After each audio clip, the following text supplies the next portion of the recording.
Bueno, reiniciamos. Me pidieron que me fuera más rápido porque tenemos acá, es más para comentarle a los locales, pero a los virtuales, que como estamos en un campus de la universidad, se nos complica mucho encontrar alimento y más un alimento congruente por lo que estamos acá. Entonces aquí hay un tianguis alternativo que se pone en el campus, pero siempre que salimos a las 2 ya no alcanzamos comida, ya es lo último y es complicado. Entonces queremos acabar un poquito antes la sesión, aunque la de la tarde sea un poquito más larga. O sea, no vamos a terminar más tarde de las 6, pero las dos primeras sesiones van a ser más breves y la de la tarde, con todo el pesar del después de comer, pues la hacemos. Lo bueno es que yo tengo una actividad, entonces ahí van a trabajar, entonces va a ser más ágil esto. Bueno, continuamos. La agroecología es que estamos hablando aquí en un diplomado internacional en agroecología y creo que no la hemos definido a la agroecología como tal, porque precisamente estábamos en todo el módulo introductorio. Estábamos como que obviando y dando por hecho que todos sabemos qué es la agroecología, y es probable que esto no sea así. Entonces, yo les traigo algunas definiciones muy teóricas, les traigo un gradiente de definiciones desde las más viejitas que yo encontré hasta las más nuevas, las más simples, las más complejas, las más técnicas, las más sociales, vienen todas. Por eso es que hablamos de agroecologías, ¿ok? Entonces, primero yo les planteo esto. Ahí estoy con huicholes, les decía que he tenido la posibilidad, con guirráricas. He tenido la posibilidad de trabajar con varios grupos étnicos y eso me ha permitido entender la implicación del uso de una tecnología con las personas. Lo peligroso que puede ser una tecnología.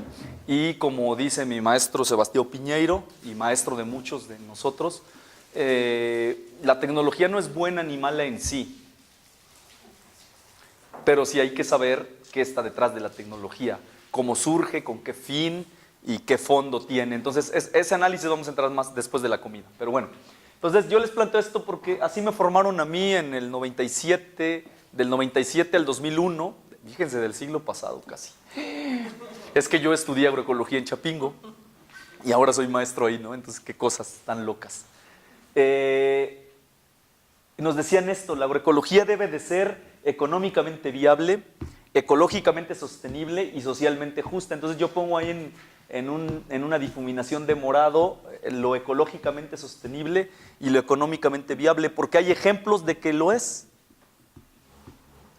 El tema es, y por eso está en rojo, es lo de socialmente justa. ¿Quién define qué es lo que es socialmente justo y no? Cuando para un pueblo, para una comprensión del mundo, algo puede ser justo y para otra no.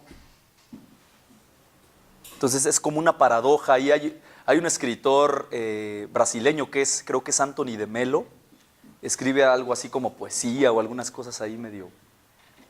Él es un sacerdote o ex sacerdote, creo. Anthony de Mello. Hay uno que se llama el libro del canto del pájaro, que a mí me gusta mucho, y hay otro que es la oración de la rana, y bueno, tiene varios. No tiene nada que ver con agroecología, pero tiene algunas historias breves que te hacen reflexionar. Y entonces él dice, hay una que yo me acuerdo mucho del canto del pájaro, creo que es que dice, ¿qué haces? ¿Qué haces? Le dije molesto a un mono cuando lo vi sacar a un pez del agua. Y el mono dijo, lo estoy salvando de morir ahogado. Y entonces eso nos habla de las comprensiones de la vida, ¿no? Para el mono, que un ser estuviera en el agua era que podía morir ahogado, cuando para el pez el agua es vital. Entonces, eso es lo mismo con nuestras culturas. Nuestra escala de valores y nuestros principios, por más que hay derechos humanos que dicen que son universales, etcétera, y yo coincido con mucho de eso, pero a la vez de repente difiero porque pues yo no soy de ciertos grupos culturales, étnicos, que entienden la vida y las relaciones de otra manera. Entonces es muy difícil, creo, juzgarlo solo con un marco, con el marco de mis valores y mis principios occidentalizados.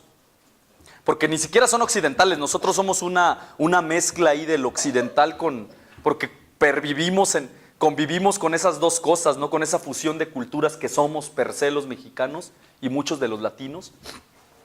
Entonces, yo veo que navegamos entre principios y valores occidentalizados, pero también a veces perviven en nosotros como otro tipo de principios o valores, podemos decir, que vienen del fondo de nuestras culturas ancestrales. Entonces, es muy complicado qué es socialmente justo. Ese siempre es un tema que es de debate, incluso con lo del comercio justo que decían hace rato. Pues justo ¿para quién? Pues yo creo que es justo para seguir explotando a la gente de otra manera que se oye menos fea. Pero el esquema de, como nos comentaba Claudia en el ejemplo del café, en el mentado comercio justo, el que produce sigue siendo el que menos recibe. Entonces, pues como que tan justo no es muy parecido al otro mercado. Yo les digo a mis estudiantes en Chapingo y a otros cuando doy cursos, les digo, pues podrá ser muy agroecológico, orgánico, biodinámico, permacultural, natural, Fukuoka, etcétera, pero el mercado no lo es. Y mientras no cambiemos eso, por eso para mí la solución es técnica. Fíjense que yo trabajo en técnica y en tecnologías, pero la solución no es técnica, no está reducida a eso. Entonces es donde tenemos que conectar las soluciones tecnológicas con la conciencia, con poner al centro la vida, y entonces creo que ese puede ser el tamiz de saber qué tecnología nosotros podemos usar o no. Y mi tamiz sería, ya para ir a construir aquella respuesta que tú buscabas, es las tecnologías que ponen en el centro la vida, o que no de origen atentan contra la vida, que eso es lo que nos tiene acá. En el fondo es la vida. Decía el doctor Toledo, no sé si lo sigue diciendo, pero lo decía hace 2, 3 años, decía, es una lucha de proyectos de vida contra proyectos de muerte. Entonces, en el tema de la tecnología sería lo mismo. Entonces aquí cierro con esto, que es lo que a mí me enseñaban de agroecología en el siglo pasado. Les digo esto porque la agroecología ha avanzado mucho. Hay muchos, y ahora ya decimos agroecologías. Bueno, en aquellos tiempos ni pensar que dijéramos agroecologías. Y bueno, voy a partir pues con los que iniciaron todo el merequetengue. Fueron ecólogos en el área científica. Ahorita vamos a ver cómo coincidimos que la agroecología tiene varias dimensiones. No solo, yo les voy a presentar ahorita la científica, la ecológica, agroecología. Y entonces esto lo tomo de Granados y López, que dicen que desde la perspectiva ecológica un campo de cultivo es un agroecosistema. Es un ecosistema, perdón. Es el primer gran cambio conceptual en el marco de análisis y de trabajo. Un agrónomo convencional ve parcelas, unidades experimentales, ¿sí? Granjas, etc. El agroecólogo ve o debe ver agroecosistemas. Micro, macro.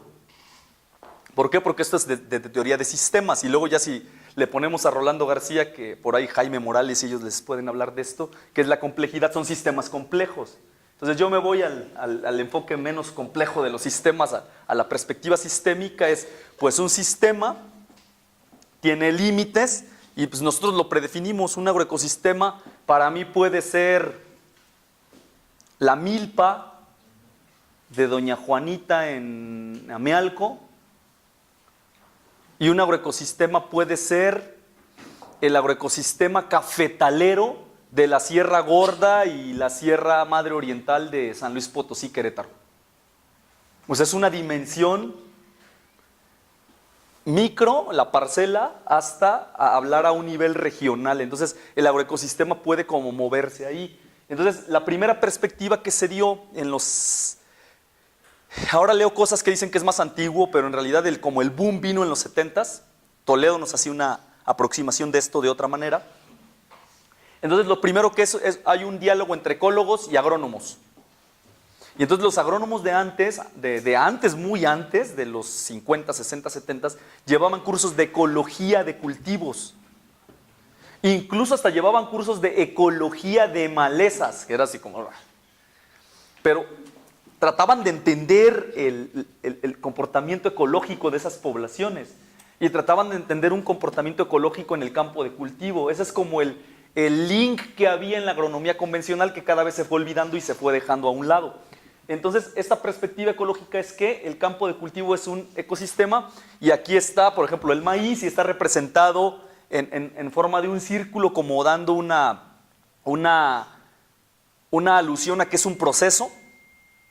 Y entonces en este proceso tenemos, allá le pone hasta el manejo humano y miren qué interesante, Granados y López del 96 lo ponen con un tractor. Luego acá están las enfermedades. Luego acá tenemos las malezas, a mí me choca eso de maleza, pero bueno, las malezas, yo digo arbences, los insectos y el ambiente físico, todos interactuando, sí, con toda una red de interrelaciones complejas entre lo físico, lo biótico, que también es físico, lo abiótico y lo biótico, y el ser humano. Entonces, yo lo traigo más simplificado que como nos lo presentó Toledo de estas ciencias mixtas, trans, etcétera.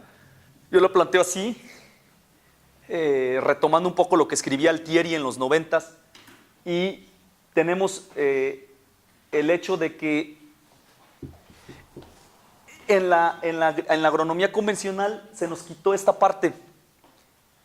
Nos enseñaban que teníamos que cuidarnos mucho de las plagas y las enfermedades, los factores bióticos, ¿sí? La maleza. Y de los factores abióticos, una helada, una granizada, una sequía, etc. Pero en el agroecosistema un factor biótico, abiótico o un factor social pueden colapsar la producción. Puede hacer el mismo daño una plaga de roya en el café que una caída en los precios internacionales que se ponen en Estados Unidos.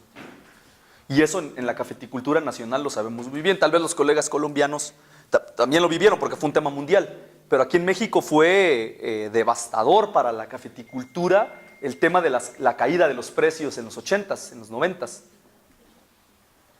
Y como hace unos 3, 4 años se vino el boom de la roya, y hubo una tragedia en Oaxaca, en Chiapas, y más fuerte en los agricultores tradicionales y orgánicos, porque toda la respuesta del gobierno solo fue con químicos. Entonces, el tema es de incorporar la dimensión social, es un primer elemento que le va aportando al ámbito ecológico. No solo es, el agroecosistema no solo es cuestiones ecológicas, interacciones ecológicas, bióticas y abióticas, sino que tiene que ver también un factor social, un colapso en los precios de mercado. O por ejemplo, que todos se pongan a sembrar lo mismo porque es la moda, como está ahorita. Como está muy caro, todos están sembrando, al rato se va a desplomar el precio porque van a inundar. Y es lo que pasó con limón persa. Yo he trabajado con limón persa. Por ejemplo, Martínez de la Torre, Veracruz, así como capital mundial de limón persa. Somos primer productor mundial de limón persa. Entonces, Martínez de la Torre, Veracruz, era un sistema cañero y ganadero. Tengo entendido que llegó el grupo Coca-Cola buscando el limón persa y promueven la plantación de limón persa. Empieza a ser un éxito esto, económico, y el limón persa tiene una ventaja para los agricultores de pequeña escala, que si tú tienes 1 hectárea, el limón está dando todo el año. Una planta de limón persa, al mismo tiempo tienes flor, tienes botón, tienes un frutito amarrando que le llaman pimienta, tienes un fruto mediano, un fruto grande, un fruto de cosecha y un fruto cayéndose. Al mismo tiempo en la misma planta. Entonces todo el año está produciendo. Todo el año hay una entrada de dinero. Entonces se vino el boom del persa y la gente empezó a cambiar el sistema ganadero y el sistema cañero, sobre todo en la caña, por limón persa. Se inundó de limón persa aquello, porque ustedes van a Martínez de la Torre, Veracruz, es impresionante, ves limón casi solo, ni siquiera ves tantos otros cítricos, es más limón. Y llegó un momento en que eso colapsó, se desplomó el mercado porque todos estaban produciendo limón persa.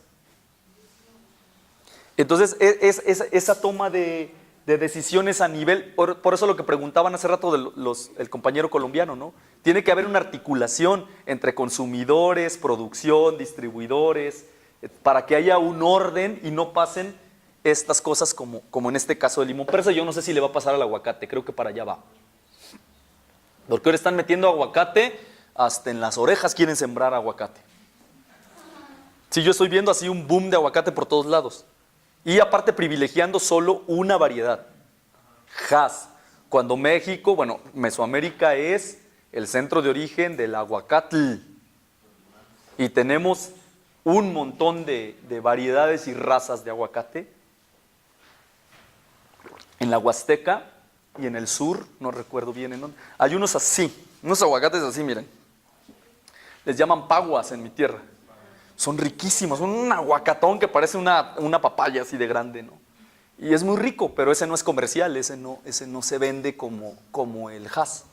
Bueno, entonces, aquí es un poquito como lo que ponía Toledo, no quiero detenerme, es la ciencia, yo lo simplifiqué aquí, antropología, ecología, ciencias agrarias, agroecología, pero pongo en moradito otros conocimientos que no fueron de ciencias, por eso la agroecología es una transdisciplina, y eso para mí es muy importante, y ese día le hacía el comentario al doctor, que él lo tiene muy claro, pero en su diapositiva no estaba, ¿no?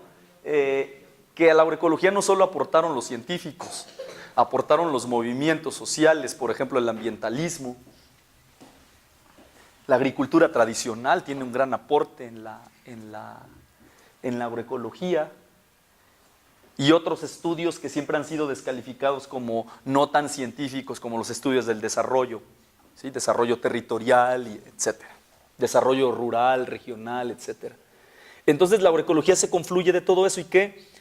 Les digo, yo lo pongo aquí simplificadito, lo que veíamos con el doctor más profundo. La base epistemológica de la agroecología es que la ciencia agrícola occidental, y en realidad toda la ciencia occidental, cuando aplica sus conceptos, principios y métodos al mundo real, y el resultado no funciona como se esperaba, según las hipótesis esperadas, nos lleva a una trampa tecnológica que ya vamos entrando para resolver el problema, y eso nos lleva a crear nuevos problemas que no existían antes y volvemos a cometer el mismo error y volvemos a hacer otra aproximación tecnológica, y cada vez vamos avanzando en ese abismo, decía Iván, y en lugar de detenernos y decir, a ver, alto.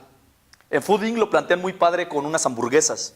En el documental que les comento de Fooding, lo plantean muy padre, dicen, hubo una tragedia ahí de E. coli, una E. coli con un número, que era una E. coli que no existía, es una mutación de la E. coli, pero es así hemorrágica, con sangrado y etcétera. Entonces hay muertes en Estados Unidos, ahí se van icónicamente con un niño, un bebé que come una hamburguesa y muere, porque le da esa E. coli hemorrágica. Entonces se hace un levantamiento en Estados Unidos, ya ven los gringos, quitan de los supermercados todas las carnes de hamburguesa, ya ven que las de ellos ya vienen predefinidas, congeladas. Entonces las sacan del mercado y para ellos se soluciona el problema, se sanciona a la empresa, no sé, y ahí hay debates y pleitos legales, y ya se acabó el problema. No, porque esto presionó, la madre y gente presionó y generó una ley que luego la derrumbaron, por ahí andaba el rollo. El caso final es que antes de decir, a ver, ¿qué es lo que está pasando? ¿Por qué se presentó esta E. coli hemorrágica que no existía? Y entonces eso tiene que ver con las vacas. Las vacas son producidas en un modelo que les llaman CAFOS, que son como campos de concentración. Como el que nos presentaba, creo, el doctor la vez pasada, ¿no? El de su carne. Hay uno, lo presentas tú. Hay uno, aquí en México hay uno, el de su carne en la laguna. O sea, 400,000 cabezas de ganado en 500 hectáreas. Súper concentrados los animales, estabulado. Entonces, esos animales se les da de comer maíz. ¿Por qué se les da de comer maíz? Porque se importa grano barato. Y el grano da una relación de ganancia de peso mucho más rápida, mezclada con otras cosas. Y entonces, pues tienes una mayor rentabilidad. Pero el problema es que la vaca, su antecedente, pues son los bisontes, los ñus, todos esos animales bovinos de la naturaleza. Entonces, ellos evolucionaron comiendo pasto y hierbitas en las praderas, no comiendo maíz. Entonces, pusimos a las vacas a comer maíz. Cuando esto llega a los estómagos divididos de las vacas, crea problemas. Hay desbalances en las bacterias que fermentan y que degradan la celulosa porque les estás metiendo más carbohidrato y proteína de la que su dieta normal debería tener. Y esto es lo que provoca una mutación y aparece esa E. coli. Si tú a la vaca, decía un investigador ahí de Iowa, si tú a la vaca la sacas del CAFO y la mandas a una pradera ahí en el ranchito y la vaca vuelve a comer pasto y se limpia su organismo, se reequilibra el balance y desaparece esa E. coli, sin necesidad de ninguna intervención más. Pero no podemos detenernos en eso. Entonces, ¿cuál fue la solución tecnológica? Si el problema es E. coli, ¿qué mata la E. coli? Amoníaco. Entonces las hamburguesas ahora van bañadas de amoníaco. Y al rato va a salir que el amoníaco es tóxico. Causó otro problema. Y entonces le van a agregar otra cosa para disminuir el problema que creó el amoníaco, que fue creado porque hubo otro problema que fue creado porque no pensamos que las vacas no evolucionaron comiendo pasto. Pero es que lo de la E. coli, ¿Sí? o sea, para que se pueda contaminar uno, es porque hay residuos excretas, no porque viene la carne. Sí, porque tiene que... Ajá. Si ese metabolismo en su nutrición come algo, o sea, come una bacteria de esas, su mismo metabolismo pues hace las veces del que lo está comiendo, no queda el residuo en la carne. Igual que cuando dicen lo de las hormonas son específicas de especie, ¿no? Entonces no pasan al humano. En el músculo no queda esa parte residual. Sí. En este caso hubo contaminación por excretas. Por el manejo. No porque en el músculo hubiera E. coli, ¿no? Es por el manejo. Claro. Es la parte que en el documental lo explica bien, es que es muy largo. Entonces, el tema es por el manejo, porque también eso provoca una línea fabril donde van saliendo las reses que son sacrificadas y llenas de excremento hasta la mitad de sus tobillos.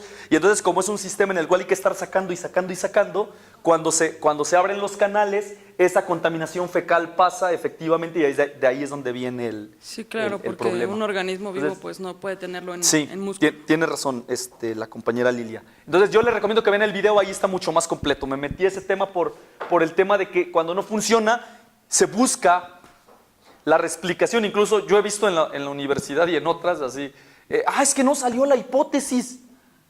Vuelve a hacer el experimento, dice el investigador. Y digo, carajo, ¿qué investigador es ese? El resultado de ese estudio y la defensa de la tesis tiene que ser, no funcionó. Entonces la reflexión y las conclusiones es, no funcionó porque esto y esto. Entonces se recomienda que cuando se vuelva a hacer un ensayo y una prueba experimental, se debe de atender esto y esto para no repetirlo. No, repiten el experimento para que salga lo que ellos esperaban. ¿Qué ciencia es esa? ¿Qué investigación es esa? Es una farsa. Entonces, hay otras formas de conocimiento y cuando tú las integras, la agroecología dice, a ver, escuchemos los saberes ancestrales. Eso es otra forma de conocimiento, son otras formas de aproximación. Lo dice la lectura de Alba, los que la alcanzaron a leer y bueno, la vamos a tener después y ahí vamos a retomar eso. Cómo incluso hay hasta seres míticos, yo no le llamo imaginarios, ¿sí? Porque imaginario es como, no sé, seres míticos, seres que protegen, hay lugares sagrados, o sea, todo eso son formas de regulación distinta a nuestras normas occidentalizadas. Entonces, eso lo plantea Elinor Ostrom también, que ya la mencionaba en la sesión anterior. Entonces, son formas de autorregulación diferentes. Entonces, la agroecología incorpora eso. Por eso la agroecología reconoce el valor de los otros conocimientos y de los otros saberes a un nivel igual, y por eso se habla ahora tanto del diálogo de saberes, porque hay un diálogo entre el saber científico occidental y otros saberes que incluso pueden ser otras formas de hacer ciencia, pero hay otros saberes que no son científicos y dialogan a la par. Ni uno es mayor ni mejor que el otro, cada uno tiene aproximaciones diferentes y tal vez en ese diálogo encontremos una explicación mejor que seguir haciendo esto. Bueno,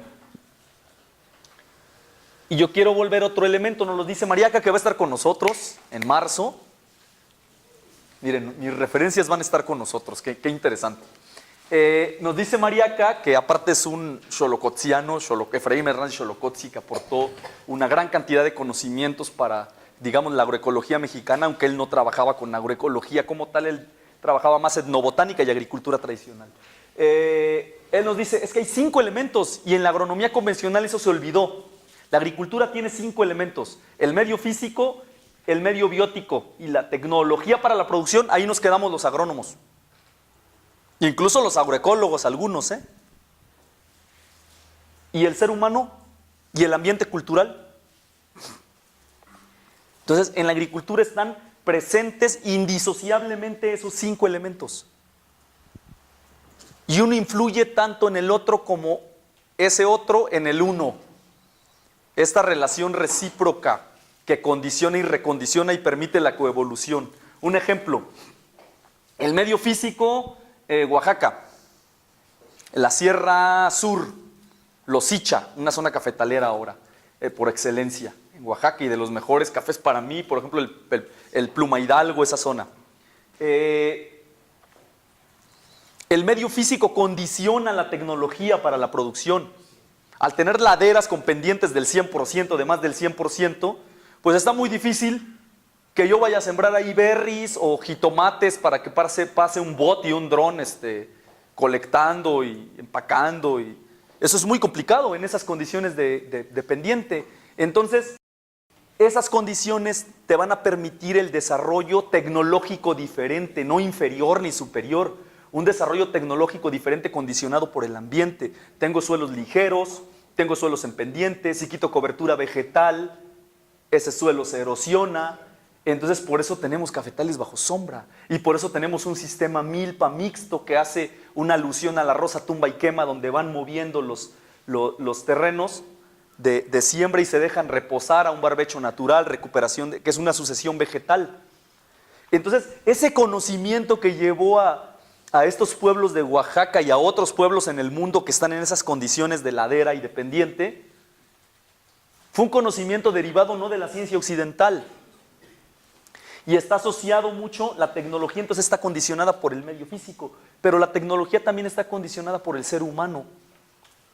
Porque yo podría estar en planito y decidir no sembrar un monocultivo y tener un policultivo como el que tienen ellos en la milpa en Oaxaca, porque esa es una decisión personal del agricultor por sus condiciones económicas, sociales, creencias, gustos, etcétera. Entonces es como el tema del doble excavado que se discutía alguna vez, ¿no? Pues está padre lo que propone John Gibbons, pero ya hazlo en 1 hectárea está muy difícil. Entonces podría yo optar por toda la hectárea hacer el doble excavado, a ver cuánto me tardo y cuánta mano de obra requiero, y lo hago, se puede hacer, ¿no? O puedo pasar un rotocultor, o puedo pasar una yunta de mulas, o tengo otras opciones. Entonces, tanto condiciona el medio físico y biótico, la tecnología, como el ser humano y la cultura. Y todo esto es recíproco. El ser humano decide que cultiva. Esa es una decisión humana. Entonces, ese elemento es muy importante, y en la agricultura industrial está olvidado, esos dos aspectos están olvidados, incluso previo al aspecto tecnológico. Yo invento una tecnología y voy a ver cómo cabe ahí. Les creo la necesidad, invento que se requiere, y la tecnología ya no surgió por una condicionante ni física, ni biótica, ni humana, ni cultural, sino surgió porque yo creé una tecnología y ahora tengo que venderla y ponerla y promoverla. Entonces es importante retomar esto que se retoma de Xolocotzi. El libro se llama la agricultura, ay Dios, ¿qué es agricultura? Desde una perspectiva xolocotziana. Es un librito muy padre y te lo lees así en una noche. Está buenísimo. Lo escribe Mariaca, que va a estar acá con nosotros. Entonces le vamos a pedir por ahí, si tiene libros, que los traiga, o si tiene digital, que preste, que venda o algo. Y entonces vamos a la primera fase de qué es la agroecología, y hay una vertiente de la agroecología como sabidurías. Son sabidurías ancestrales de los pueblos originales de muchas partes del mundo, y que ya estaba ahí. Es un sistema protegido por esos seres míticos, por ese conjunto de normas, de creencias, de costumbres arraigadas en los pueblos, con esas otras formas de explicación de los fenómenos naturales, de entender la vida, de entender la agricultura, incluso la relación ser humano, naturaleza, es distinta. Es en varios de estos grupos, que no en todos, el humano es concebido dentro, no es concebido fuera. Eso se discutió ya les quiero cómo esto conecta con lo que ya estuvimos trabajando en las sesiones anteriores. Entonces, cuando llegan los españoles, y por decir acá, a Brasil llegaron los portugueses, ¿no? Pero Cuando viene esa ola expansiva del colonialismo en los 800, no, en los 500, 600, perdón, la agroecología ya estaba ahí, pero no como ciencia, sino como modo de vida, como sabidurías. Ya estaba ahí y ahí permaneció, aún con todo el embate. Por eso el recorrido que hace la doctora Alba González Jácome es muy padre, porque es desde la agricultura precolombina a la agricultura colonial y a la agricultura industrial, y cómo fue dándose ese cambio y cómo fue dándose esa pues aparente evolución de la agricultura en estas etapas históricas, ¿no? O más bien cómo se caracteriza la agricultura en cada etapa histórica. Entonces, cuando llega la Revolución Verde, la agricultura ahí permaneció. Sí, esto es de Arias, de una colega agroecóloga que está en la Universidad Intercultural Indígena de Michoacán, en Pátzcuaro. Entonces la agricultura ahí permaneció, aun cuando Burlock recibía el Premio Nobel de la Paz. Permaneció en la milpa, permaneció en el uso del territorio, en la recolecta, permaneció en la caza, en la pesca artesanal, permaneció en los cuentos, en las leyendas, en las creencias, en las costumbres, en la mitología, permaneció en las fusiones judeocristianas con lo anterior, este sincretismo de conocimientos, de costumbres. Ahí permaneció la agroecología protegida por estos conocimientos. Entonces, dice Arias que me encanta esta referencia, por eso la pongo así directa ahí, que la agroecología es un respiro intercultural que emerge sobre todo de la esperanza de lograr mirarnos como pares con los demás ciudadanos del mundo. A mí me gusta mucho esta frase que comparte con nosotros Arias. Dice, pues es una profunda conexión espiritual debido a las cosmovisiones de los pueblos originarios que la resguardan, que la resguardaron, que hoy en día la resguardan. Entonces, desde ahí yo quería entrar con esa definición de agroecología como sabidurías, pero también tenemos una agroecología ciencia. Y ahí está las imágenes. La agroecología ciencia, les traigo 3 definiciones. Esa en rojo la puse así porque para mí es como grave. Algo rojo es así como alerta, como en el semáforo, detente. Es de la OCDE, está muy curioso. No hallé la fecha, pero la quise incluir. Dice, es el estudio de la relación de los cultivos agrícolas con el medio ambiente. Así dice la OCDE. Y esa es la versión de agroecología que nos quiere vender la FAO. El tema que dice Narciso de las disputas, y por eso este diplomado va a cerrar con ese tema de las disputas por la agroecología. La OCDE dice, ¿qué es eso? Entonces, ¿qué social, qué político, qué nada? ¿Qué? Es la relación de los cultivos con el medio ambiente, así de simple y sencillo. Esa es la agroecología. Y Altieri en 91, un gran dios de la agroecología, un sabio, dicen que el padre, a mí me parece un atrevimiento que digan que es el padre de la agroecología, pero sí es uno de los grandes aportadores científicos a la agroecología, lo reconocemos, valoramos, lo leemos, y Altieri es una referencia indiscutiblemente en el ala científica de la agroecología. Y entonces él en el 91, fíjense, decía que en un sentido restringido, fíjense que ya decía restringido, la agroecología se refiere al estudio de los fenómenos netamente ecológicos dentro de los campos de cultivo. Es decir, en la ecología se utilizan para el análisis las relaciones que se les llaman, que pueden ser simbióticas o no simbióticas, las relaciones ecológicas.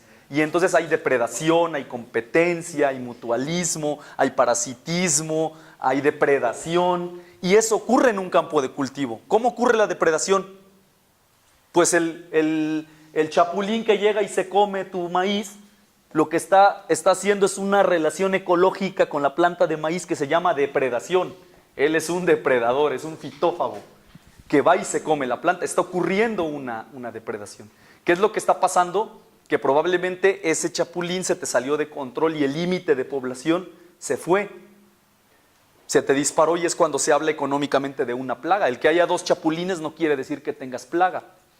Pero bueno, entonces ocurren. ¿Qué más ocurre? Una simbiosis positiva, por ejemplo, como un mutualismo, ocurre con el ejemplo típico de la planta de frijol, que hace una simbiosis con las bacterias del género Rhizobium, que nodulan en la planta y la planta le da azúcares a la bacteria para que haga su función metabólica, y la bacteria le ayuda a la planta a fijar nitrógeno de la atmósfera y le hace llegar el nitrógeno. Es un mutualismo, es una relación ecológica simbiótica en donde se benefician los dos, por eso se llama mutualismo. Están presentes en la agricultura. Por eso es que se plantea así. Y bueno, luego el mismo Altieri, así, revolucionado, casi 20 años después, 2003, 22 años después, dice que la idea de la agroecología es ir más allá del uso de prácticas alternativas y desarrollar agroecosistemas con una dependencia mínima de agroquímicos y subsidios de energía, enfatizando sistemas agrícolas complejos en los cuales las interacciones ecológicas y los sinergismos entre sus componentes biológicos proveen mecanismos para que los sistemas subsidien la fertilidad de su propio suelo, la productividad, la protección de cultivos, incorporando siempre la dimensión social y humana. Bomba de definición de Altieri. Nos presenta una agroecología ciencia con una complejidad, con una integralidad más profunda que las otras dos definiciones. Y luego, pues no nos podemos quedar solo con Altieri y nos vamos a Sarandon, que miren, no es a propósito, pero lo vamos a tener acá también en enero, a Santiago Sarandon, el presidente de SOCLA. Nos dice que con una óptica holística y sistémica y un fuerte componente ético, la agroecología genera conocimientos y valida y aplica estrategias adecuadas para el diseño, manejo y evaluación de agroecosistemas sustentables. Y entonces Sarandon nos viene a hablar de diseño y de manejo.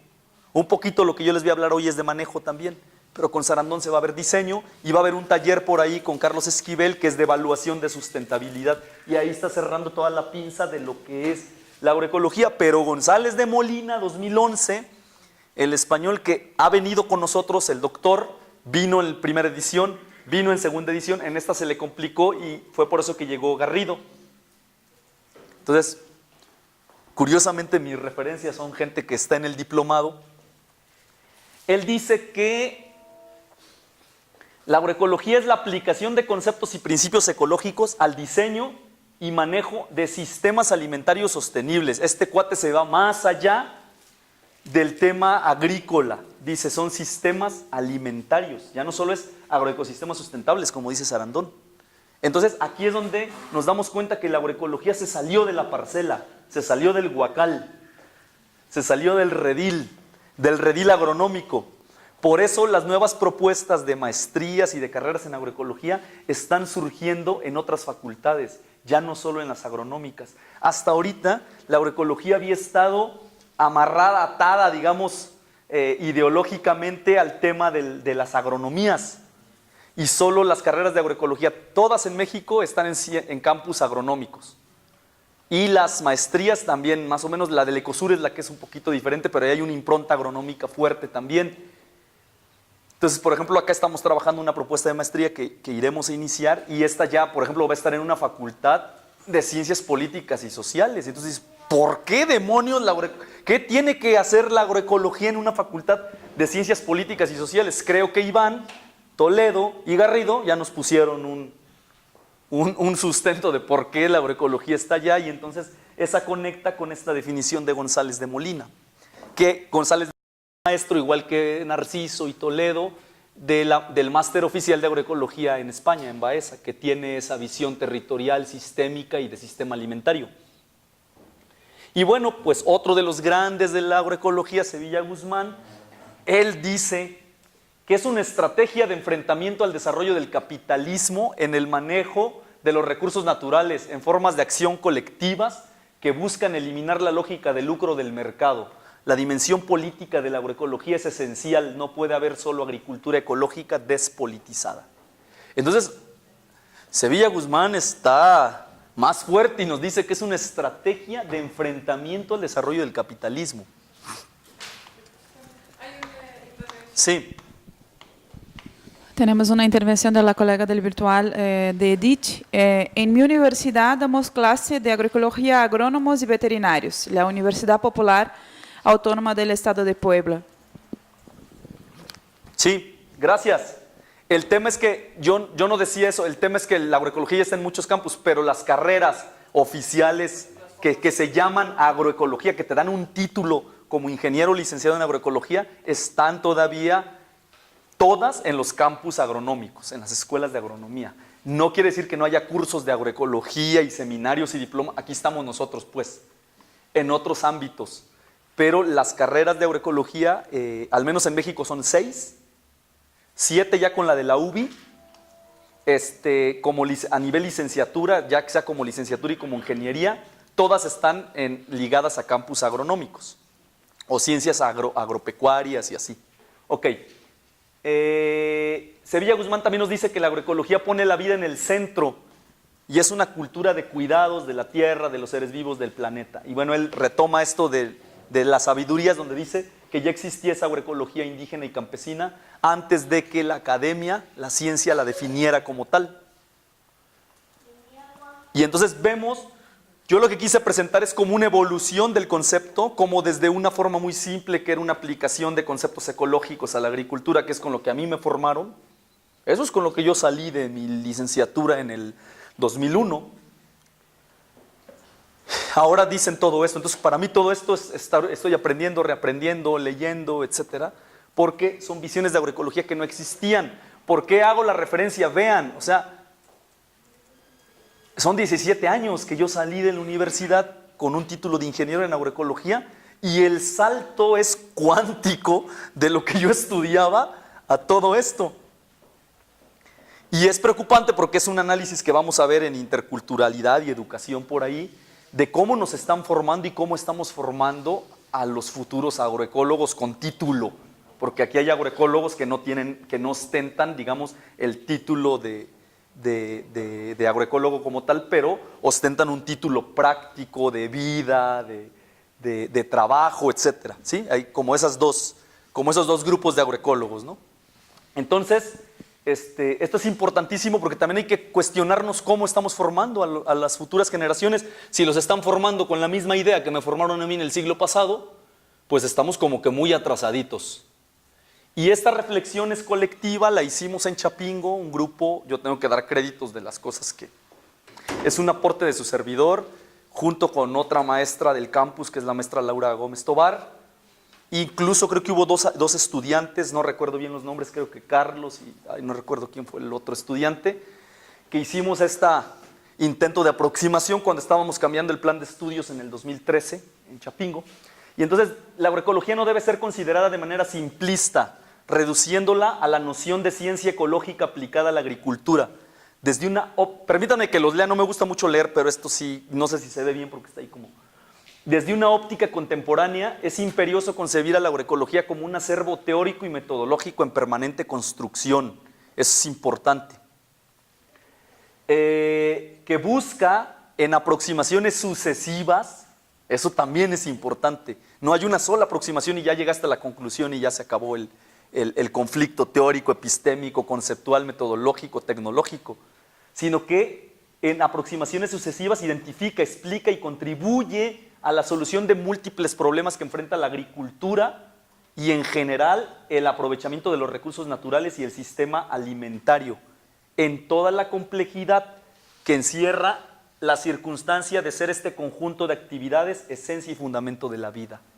O sea, al final el centro es la vida, ¿sí? Y entonces son agroecologías para la vida. Sería como el cierre de esto. ¿Va una pregunta? Sí. Vas a hablar. Vamos a oír. Adelante. Hola. Sí. ¿Sí me escucha? Sí. ¿Quién eres? Hola, Edwin Rearte. Dale, Edwin, te estamos escuchando todos. Vale, Nelson. Un abrazo, Nelson. Igual, un saludo a todos. Soy Edwin Rearte, hablo de Colombia. Saludar al diplomado, la primera vez que podemos usar la palabra, el oral, entonces me parece importantísimo para dirigirnos. ¡Bravo! Bueno, yo quería hacer un aporte en la parte de las ecologías, la agroecología, las definiciones que han venido evolucionando a transcurso de la historia, pues. Y ahorita hay una cuestión, pues, la cuestión del desarrollo también coloca otra serie de dinámicas y otra serie de definiciones, ¿no? Sí.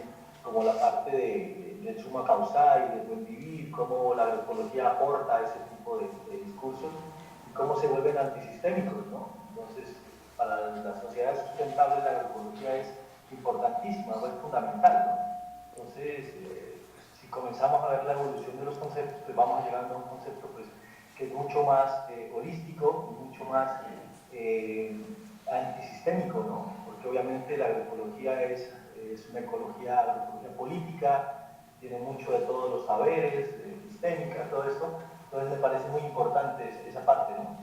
Sí, sí, Edwin, de hecho es cierto, es que son muchas cosas de las cuales hablar y yo quiero ir cuadrando hacia tecnología, pero de alguna manera, aunque está ahí como implícito, no está claro como tú lo dices. La propuesta de Sevilla Guzmán, cuando dice que es una estrategia de enfrentamiento al desarrollo del capitalismo, está planteando precisamente estas posturas postcapitalistas, postdesarrollistas, altermundistas que emergen ahora.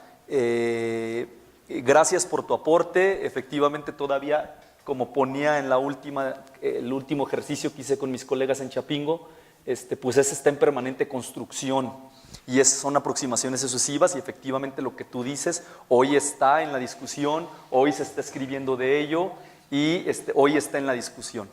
Definitivamente, gracias por tu aporte. Vamos a tratar de continuar porque yo lo tengo que ir enfocando hacia tecnología y los principios. Voy hacia allá y ya vieron todos los compañeros virtuales que está abierto el micrófono por primera vez, lo cual celebramos. Es una de las ganancias de nuestra mudanza de plataforma y ahora no estoy de instructor, estoy de coordinador del diploma.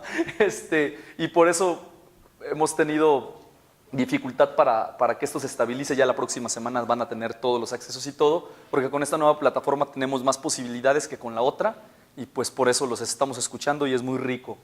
Continuamos. Gracias, Edwin. Saludos a todos los colombianos, no sé si está la compañera de Costa Rica y todos los virtuales mexicanos también.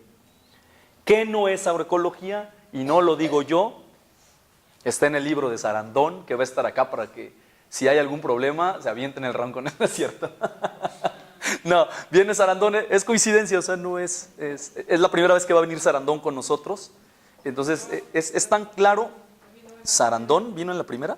Ah. No había el congreso del SOMAS. ¿Pero vino al diplomado? Ok, es que no lo había. Bueno, ya vino, el año pasado no estuvo, ahora regresa.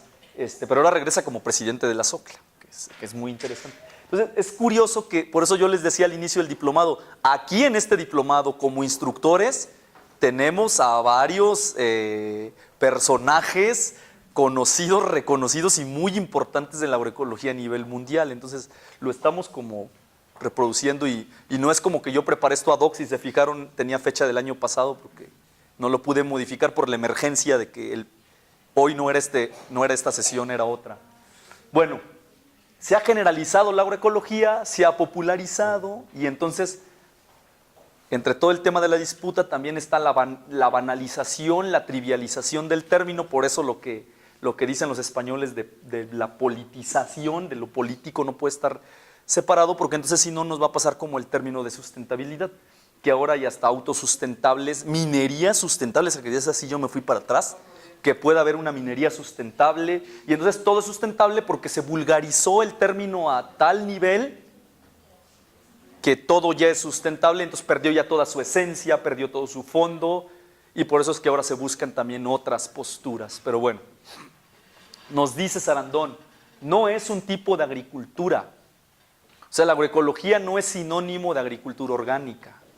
No es sinónimo de permacultura, no es sinónimo de agricultura tradicional, no es sinónimo de agricultura biodinámica, no es sinónimo de agricultura natural Fukuoka, no es sinónimo de ningún tipo de agricultura. La agroecología desde esta perspectiva, ya vimos, sabidurías, política, movimiento social y académicamente, científicamente, la agroecología es una disciplina científica que tiene un marco teórico conceptual en constante construcción y robustecimiento, que te sirve para analizar todos los tipos de agricultura, incluida la agricultura industrial. Y ahorita vamos a hacer un ejercicio de ello. Entonces, no es un sinónimo. Por eso cuando hablamos de... Hay versiones de agricultura orgánica, por ejemplo, que no tienen nada de agroecológicas. Violentan gran parte de los principios agroecológicos que vamos a ver en adelante, pero bueno, pues sí, no contaminan, no usan productos de síntesis, está padre.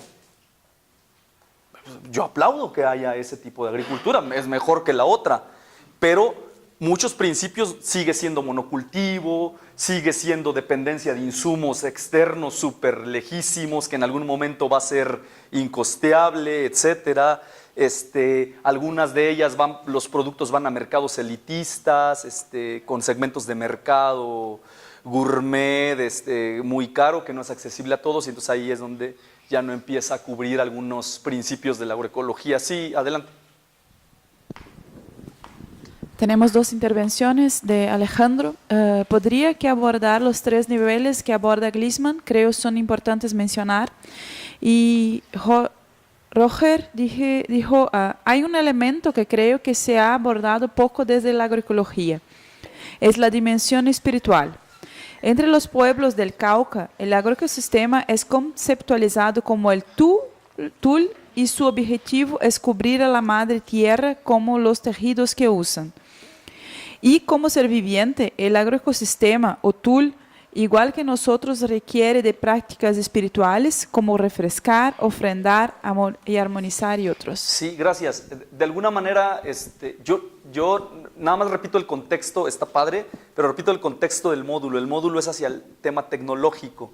Evidentemente trato de hacer un link con lo demás, pero no me puedo ir a profundizar eso porque no es el fondo del tema. Creo que lo que comentas, Roger, saludos Roger. Es cierto, yo lo quise incluir en sabidurías, no me detuve a ejemplos como ese que en México efectivamente también tenemos ejemplos tan bellos como ese que tú nos das del tul en Cauca, y hay concepciones así. Entonces en sabidurías está implícito eso, y lo que pregunta Alejandro lo vamos a ver más adelante, es la propuesta de transición de Gliessman. Va más adelante, Alejandro, tranqui. No es una serie de técnicas o recetas, o sea, no es usa mi biol de camarón que traigo aquí agitando, que es el nuevo producto que voy a vender ahora, sí.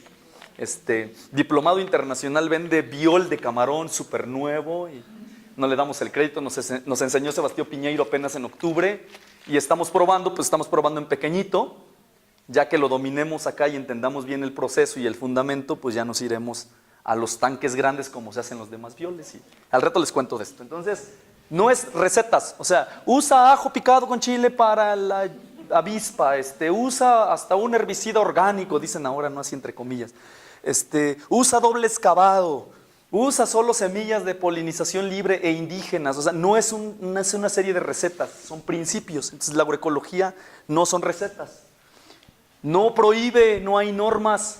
No es agricultura orgánica tipo IFOAM, Certimex, Mayacert y sellos Agarpas en Azica.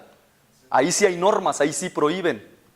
La agroecología no prohíbe. Lo que busca la agroecología es cumplir los principios. Y esos principios están dados inherentes en esas sabidurías ancestrales, en esas formas de concepción como la que nos comentaba Roger. Lo vamos a ver que ahí están expresadas.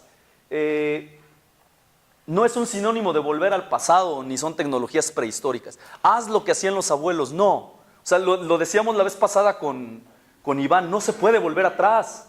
Pues si no es la película esta no sé, de ciencia ficción donde vuelves al futuro y regresas al pasado, no.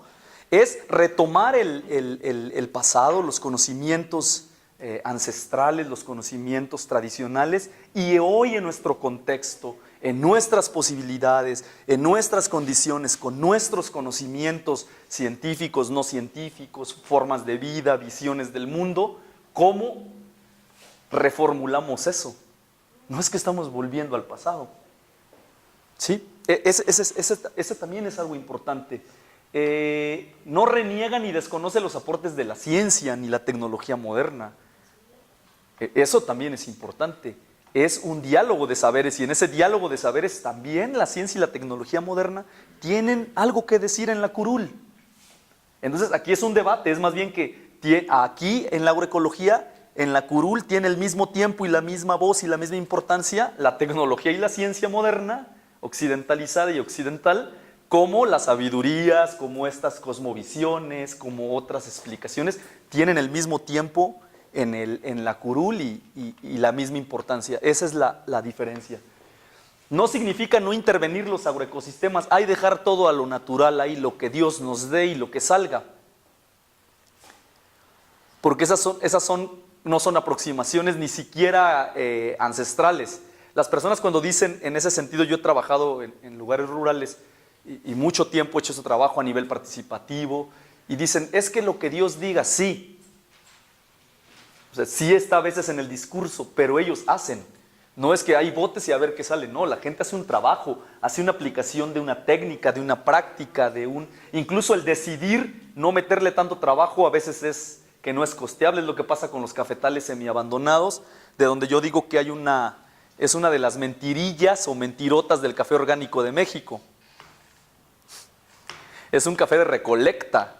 Son cafetales semi-abandonados a los cuales los agricultores solo van y chapean porque no les es costeable, por lo que decía Claudia, no les queda el dinero a ellos, y de donde salen 2 quintales de café orgánico, pues eso es insignificante en su aporte económico. Entonces tampoco ellos le van a meter todos los trabajos que dice IFOAM que hay que hacer, que encalado, que terraza individual, y que échale biol y que composte, y que si no está siendo redituable. Entonces se vende mucho café orgánico que en realidad no lleva un proceso de manejo orgánico. Es un café prácticamente de recolecta.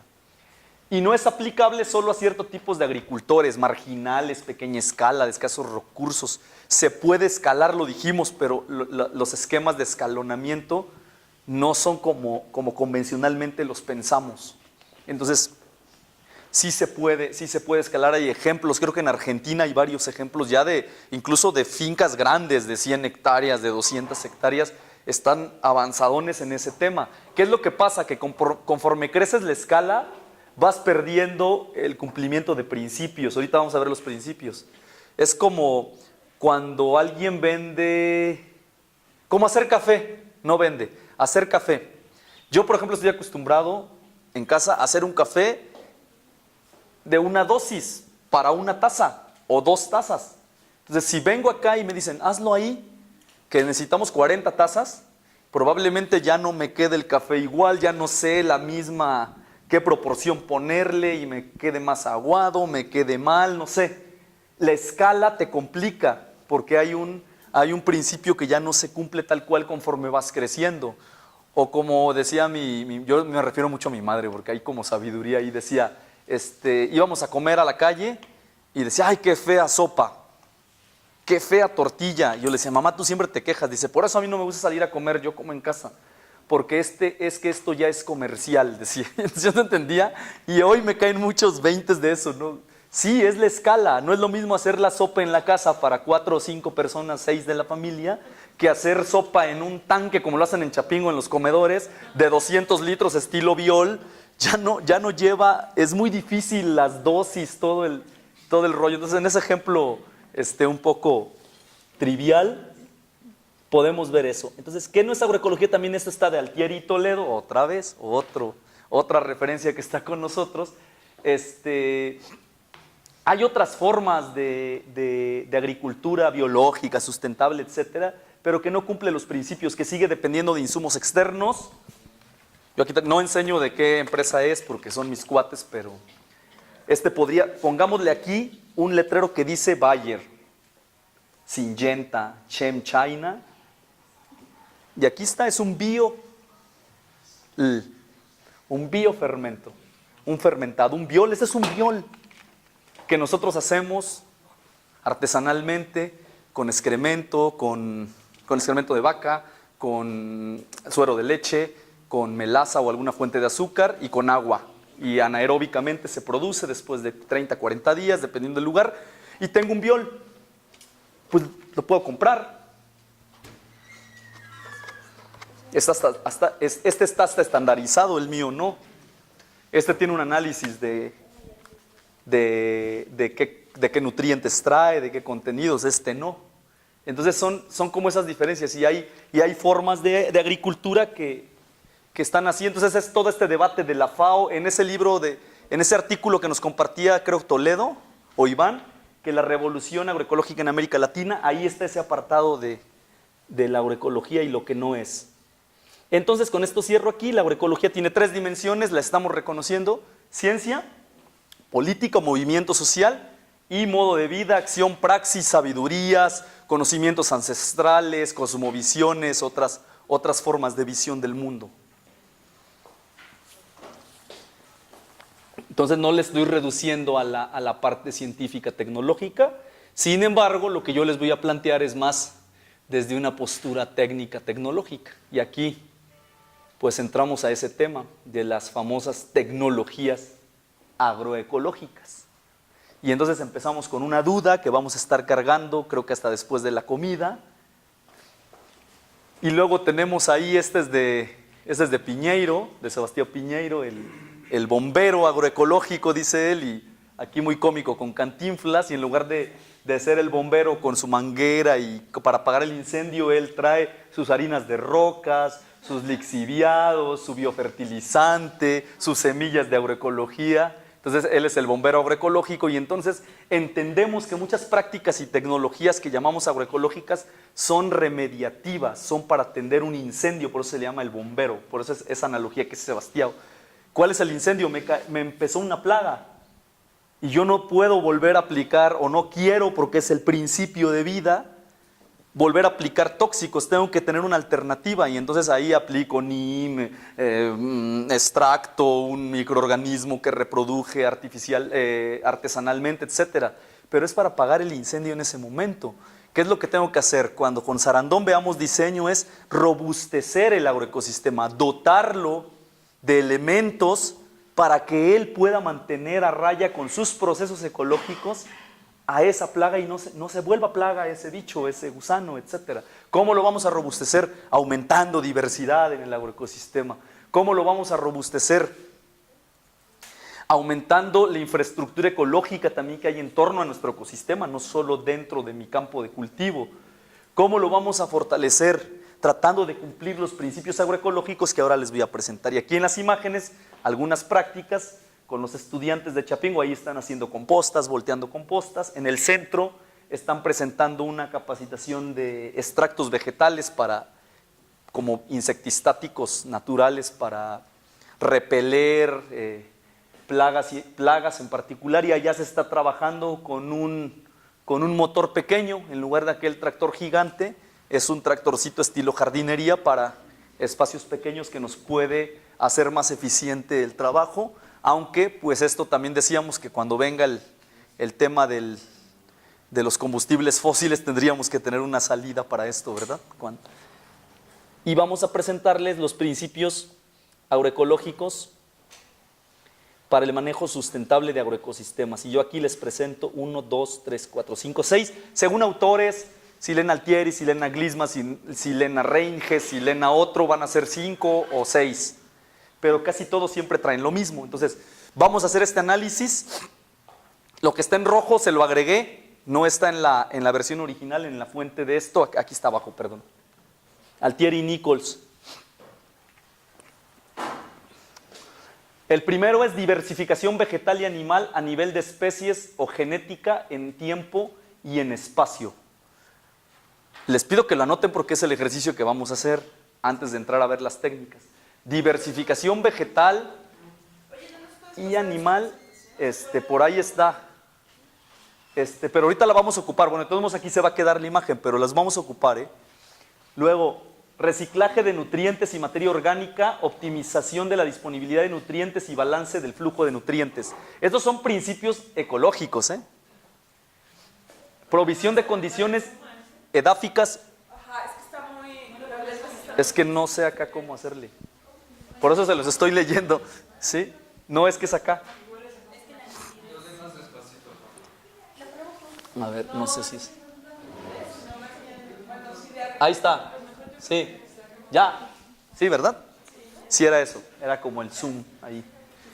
Bueno, provisión de condiciones edáficas óptimas, minimización de pérdidas de suelo y agua, manteniendo la cobertura del suelo, controlando erosión, minimización de pérdidas de insectos, malezas mediante medidas preventivas, estímulo de fauna benéfica, etcétera. Explotación de sinergias que emergen de las interacciones planta-planta, planta-animal, animal-animal, etcétera. Entonces lo que vamos a hacer es un jueguito de analizar si cumplimos esos 6 principios ecológicos. Vamos a hacer equipos de 4, si no hay 4, 5 o 3. Allá los amigos virtuales pueden hacer un grupito ahí. Se ponen de acuerdo y ya dicen, Daniela, Edwin, Realpe y Roger, somos un equipo. Y estos otros somos otro equipo y también nos pueden compartir lo que analizaron. Entonces yo les voy a dar ahorita 25 minutos, porque por eso son 4 cerebrotes, para trabajar. No es que vamos a trabajar, es parte del módulo. No es que nos vamos a trabajar aquí y van a trabajar en virtual. Si hay dudas me pueden estar preguntando, yo voy a ir orientando tanto a los virtuales como a los presenciales. Lo que vamos a hacer, procuren asociarse con alguien que cultive algo. ¿Quién aquí cultiva algo? ¿Quién tiene maíz, frijol, hortalizas? ¿Quién? ¿Cuánto tiempo dura la actividad? 25 más 15, como 45, ¿qué es lo que quedamos? Que hasta la 1:15. Sí. Sí. Es porque vamos a hablar y ¿qué te parece que hacemos después de comer? Porque volvemos de comer es que muy... me rompe no puedo hacerlo porque me rompe la secuencia que llevo. Yo necesito que primero vean esto porque era algo solo ya me voy para a pasar luego a las técnicas. Entonces si yo les presento eso sería como cursito taller de los que yo doy en los fines de semana y aquí se trata de tener otro nivel de profundidad y de conocimiento. Perdón, por eso sí necesito que primero hagamos este ejercicio. Entonces, ¿quién de aquí cultiva algo? No... Perdón, que no sean 2 macetas en tu casa, que alguien que tenga algo más grandecito, que al menos me diga, tengo 100 metros cuadrados, tengo ya algo que me implique otra cosa. ¿Quién de aquí cultiva? Levante la mano, por favor. Ahí está, 1, 2, 3, 4, 5, 6. Entonces, hagan equipo con ellos. De los que están allá en virtual, por ahí menciónense, no sé si hay un chat donde ellos se puedan leer. ¿Quiénes cultivan algo y entonces hagan equipo con los... A ver, compañeros, con los que cultivan para que el ejercicio se dé. Entonces, ¿qué van a hacer? Van a ustedes, en la siguiente imagen, ustedes van a hacer un cuadrito como este que sigue, una matriz, diríamos más acá.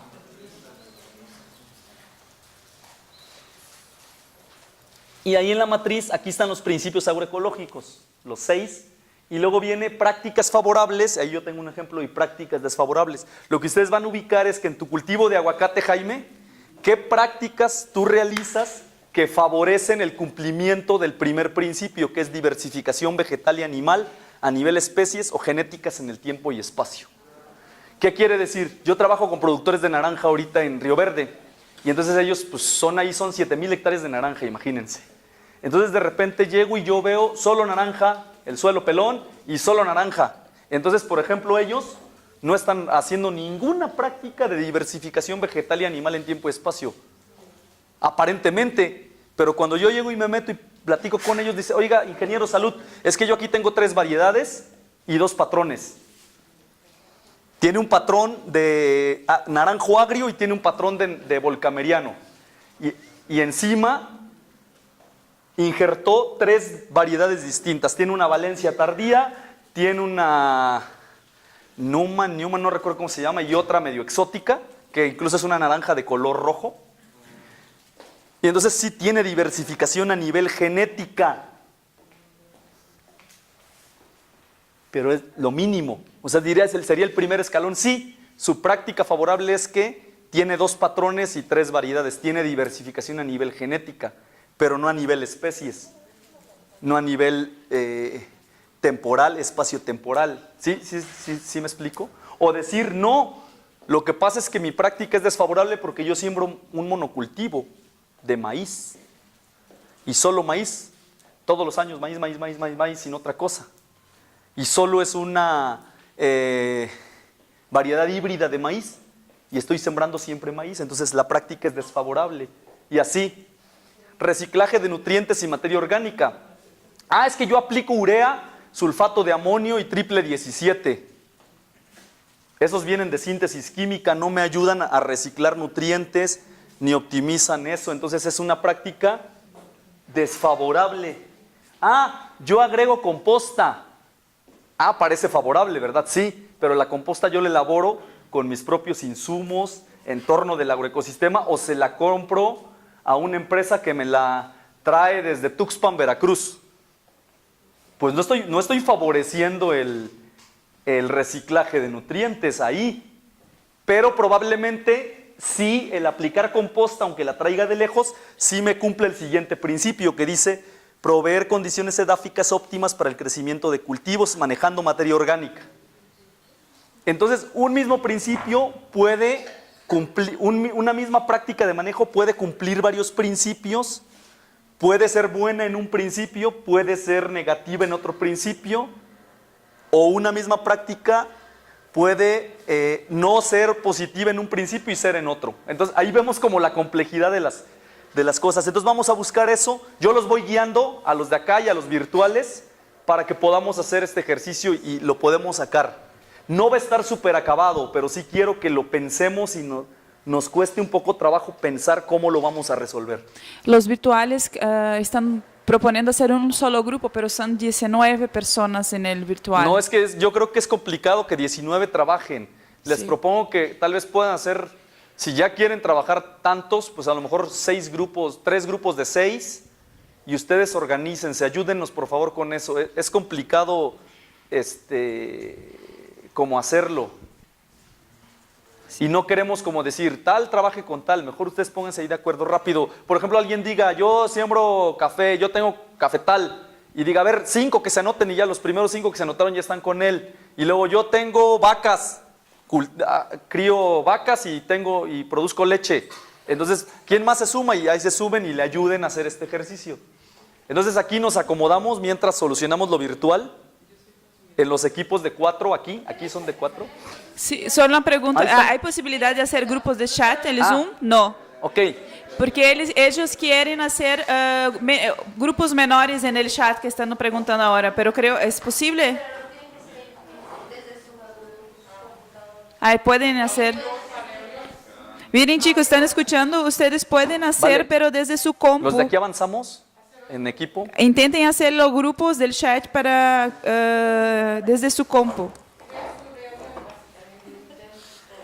No, aquí mismo. Ayúdenme para que agilicemos. Yo sé que es poquito tiempo, pero me parece importante que hagamos un análisis colectivo para que no quede así. La vez pasada fue en el año pasado fue lo que me dijeron. Es que eso fue muy rápido, pudo haber sido muy rico y no nos diste más tiempo, ¿no? Entonces, también creo que es bueno que no siempre esté hablando el ponente y tomemos la voz todos en este. Entonces, 25 minutos, chicos virtuales y chicos amigos presenciales. Quien de los presenciales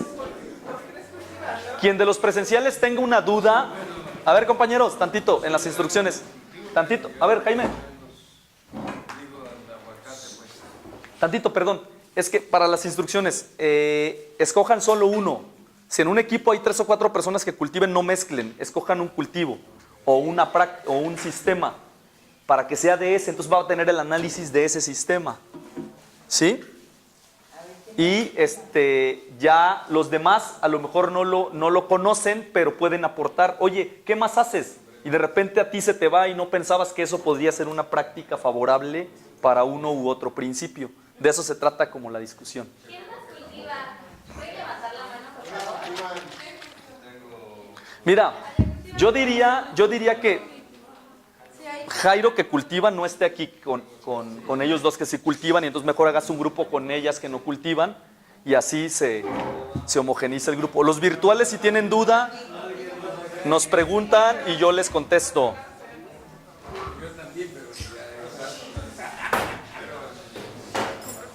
Sí.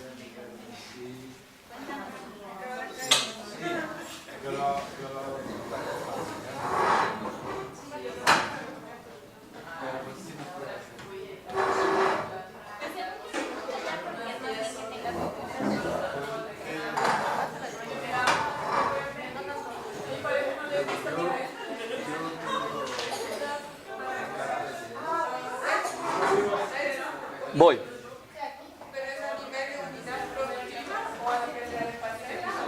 A ver, colegas, es a nivel de parcela. Si alguien tiene una unidad más compleja, que diga, yo cultivo aguacate como Jaime, ¿no?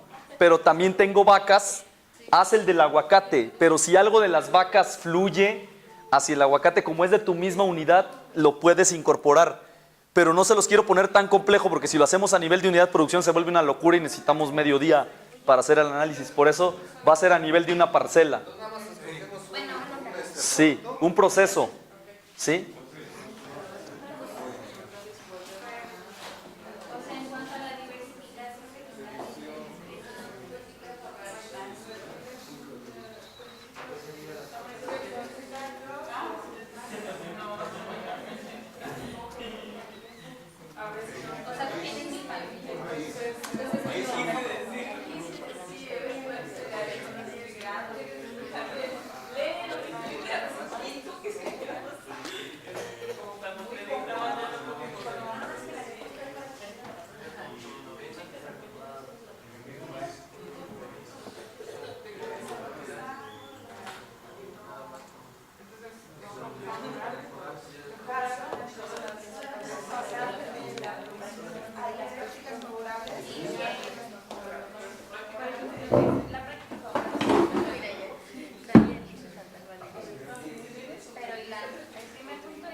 Vuelvo en 3 minutos.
Ah, bien, pues como me tocó, me dormí casi a las 2. Pero ya aquí va fluyendo el taller, lo estoy dando yo. Ya me habló la doctora, dijo que no había problema. Sí llegó. ¿Sabes qué pasó? Que fue cuando yo fui al baño y entonces ella cometió un error y yo otro. Ella se fue a esperarme a la entrada donde estaban los taxis afuera, esperando que yo iba a llegar por ahí. Y yo estaba en la salida de los andenes esperando que ella llegaba ahí. Entonces por eso nunca nos encontramos. Y dice que ella pidió igual el apoyo para vocearme. Antes de decidirse regresarse, que ella fue y dijo, oigan, pongan en altavoz que busco a Nelson Montoya y no sé qué. Y no quisieron. Igual que cuando yo busqué con ella, no quisieron, hasta que vino un policía y me ayudó. Pero bueno, ya estoy dando el taller. ¿Tú cómo estás? Está viendo la novela. Bueno, ya mañana llego a ver novela con usted. Papi, te dejo porque estoy dando el taller, nomás salí al baño. ¿Vale? Te llamo al ratito. Besos, bye. Ay, perdón. Perdón.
No sé si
concentración